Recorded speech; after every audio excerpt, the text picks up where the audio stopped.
Hello guys, आज मैं यहाँ पर प्लाज्मा वेपर इफ़ेक्ट को शेडर एडिटर की हेल्प से क्रिएट करूँगा। तो चलिए स्टार्ट करते हैं। पहले तो मैं एक यूवी स्फीयर ऐड कर लूँगा और उसको sub division surface modifier add कर लेंगे। लेवल को 3 रखेंगे अभी, और इसको भी मैं शेड स्मूथ कर दूँगा। और रेंडर टैब में इस कलर व्यू को स्टैंडर्ड कर देना, ठीक है। और आउटपुट में मैंने 60 फ्रेम्स रखे हैं यहाँ पर। अभी मैं फ्रंट व्यू कर लेता हूँ।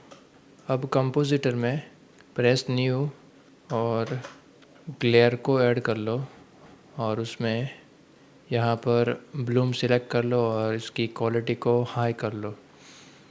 अब रेंडर व्यू ऑन कर लो और यहाँ पर कंपोजिटर को ऑलवेज़ कर दो, तो ग्लो ऐड हो चुका है यहाँ पर। अब शेडर एडिटर में प्रेस न्यू। अभी मुझे ये प्रिंसिपल BSDF नहीं चाहिए, तो मैं इसको डिलीट कर लेता हूँ। यहाँ पर वेव टेक्सचर ऐड कर लेते हैं और उसको यहाँ पर सरफेस में कनेक्ट कर लेते हैं। यहाँ पर ओवरले को ऑफ कर देता हूँ अभी के लिए।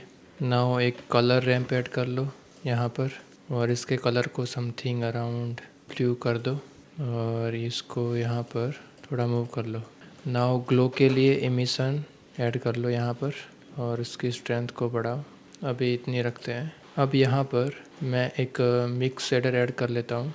टाइप मिक्स शेडर यहाँ पर ऐड कर लो और थोड़ा उसको अपसाइड ले जाते हैं, और यहाँ पर लेयर वेट को ऐड कर लो और लेयर वेट के फेसिंग को यहाँ पर फैक्टर में कनेक्ट कर लो और इसकी वैल्यू को थोड़ा 0.9 कर लो।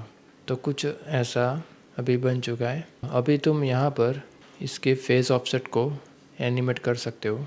तो उसके लिए प्रेस #frame/5। तो ये अब एनिमेट हो चुका है, ठीक है। तो अभी यहाँ पर एक नॉइस टेक्सचर ऐड कर लेता हूँ और उसके फैक्टर को स्केल में कनेक्ट कर लेते हैं। तो कुछ अभी ऐसा क्रिएट हो चुका है।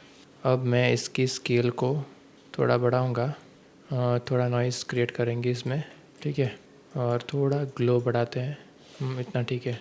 अब यहाँ पर वोरोनोई टेक्सचर ऐड कर लेते हैं और आउटपुट को डिस्टेंस टू एज कर लेते हैं, और डिस्टेंस को वेक्टर में कनेक्ट कर लो। अब इसकी रैंडमनेस को 0 कर दो। तो कुछ अभी ऐसा बना है ना। उसकी स्केल को कम करते हैं 0.5।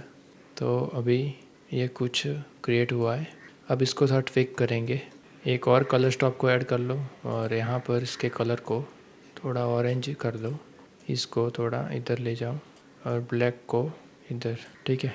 तो कुछ ऐसा क्रिएट हो चुका है। अभी मुझे नॉइस की स्केल को बढ़ाना है और इस वेव टेक्सचर के फैक्टर को फैक्टर में कनेक्ट कर लो। अब इसको -y फ्रंट व्यू कर लो, ठीक है। और यहाँ पर कुछ ऐसा क्रिएट हो चुका है। अभी इसकी वैल्यू को यहाँ पर 5 की जगह 10 कर लो, तो थोड़ा स्लो हो जाएगा। इस कलर को थोड़ा ब्राइट कर देते हैं और इस कलर को थोड़ा एक दूसरे के क्लोज रखो। अब इसको अरेंज कर लेते हैं।